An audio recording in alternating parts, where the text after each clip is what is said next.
Hello, Giants fans. Thank you for watching the Giants Alliance channel. Today I'm going to talk to you about Daniel Jones and why I think he's going to be elite this season in fantasy football. And he has the chance of being elite in the NFC East, maybe even the best quarterback in the division. Last season when he was good, he was really good. He had 4 games with 4 touchdowns, 0 interceptions, and over 300 yards passing. No other rookie has even done that more than once, and he did it 4 times. So when Daniel Jones is on, he's very hard to stop. And when he has time in the pocket and he has healthy weapons around him, that can make a really big difference for the Giants in 2020. And they have to hope that Daniel Jones does take the leap in year 2 if we have any hope of reaching the 500 mark. But I have really high hopes for Daniel Jones. I remember a lot of people were really down on the pick. I actually wanted Josh Allen at the number 6 spot along with many other people, but I'm very happy that we do have Daniel Jones, and I give Dave Gettleman a lot of credit.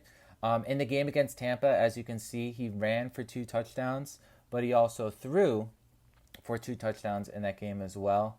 And that might have been his best game. I know he put up better statistics in the game against Washington at the end of the season, but I think his most impressive game was against Tampa Bay. Tampa actually has a decent defense. They had some good pass rushers and Jason Pierre-Paul. They had Shaq Barrett, but he really did well in this game, and I think he took Tampa Bay by surprise, especially with his running. They were not prepared, especially on this run, as you can see, the game-winning run on 4th down. But that was the only game where he ran for a rushing touchdown, and I expect him to do a lot more of that in 2020. Jason Garrett got Dak Prescott in the running game a lot with RPO sort of plays, so I can see the Giants doing that a lot more this season with Saquon and Jones. That's a very good combo. Daniel Jones is actually one of the fastest quarterbacks in the entire NFL if you base it off of 40 times. At his pro day, he ran a 4.6540, and you can see here at Duke, he was able to run past a cornerback, and he ran through the entire defense for some long touchdowns. And he did that more than once against North Carolina. But his run against Tampa Bay, he ran over 19 miles per hour. It was one of the fastest runs by any quarterback in the NFL.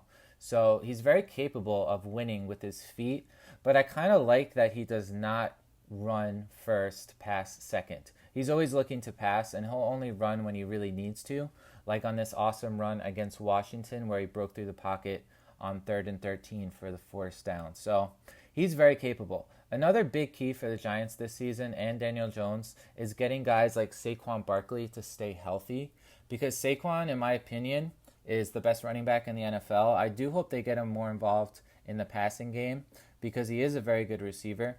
But if he can stay healthy, and especially Evan Ingram, because Ingram's had injury issues throughout his career and he only played in 8 games last season. But in Jason Garrett's offense, where they're going to have more vertical of a passing attack, I think, having Ingram and his speed, throwing the ball to Saquon, who's a threat to take it to the house anytime he touches the ball. On that run, he actually ran over like 21 miles per hour, the fastest run of his season last year. But the biggest key, in my opinion, for Daniel Jones is the offensive line. And the biggest addition to the offensive line, obviously, was Andrew Thomas with the number 4 overall pick. I think he's going to be good right away. Like, he's always been good throughout his entire career in college. Even as a freshman for Georgia, he was a good player.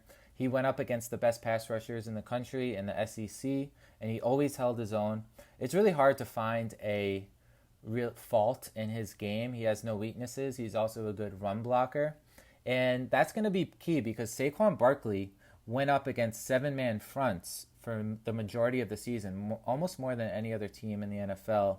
The Giants went against 7-man fronts. So I think the reason was the offensive line wasn't very good. Saquon was getting hit in the backfield anyway. If the defense has to respect the run, that's only going to help Saquon Barkley even more. So I think Daniel Jones should have a much better year. Last season against with Nate Soldier on his team, he fumbled the ball a lot, and a lot of those fumbles were his fault. But I blame a lot of the fumbles on Nate Soldier and the offensive line as a whole. So, in conclusion, I think he's going to have a huge year, and his biggest strength is his accuracy.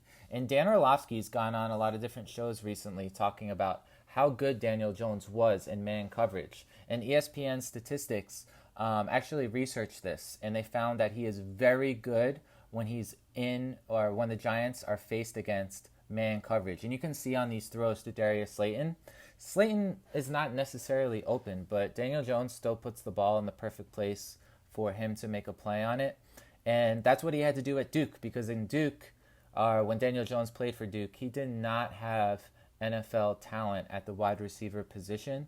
I think for a couple of years he had a pretty good tight end, but he did not have NFL talent on the offensive line, running back, or wide receiver. And he still put up 60% completion percentage.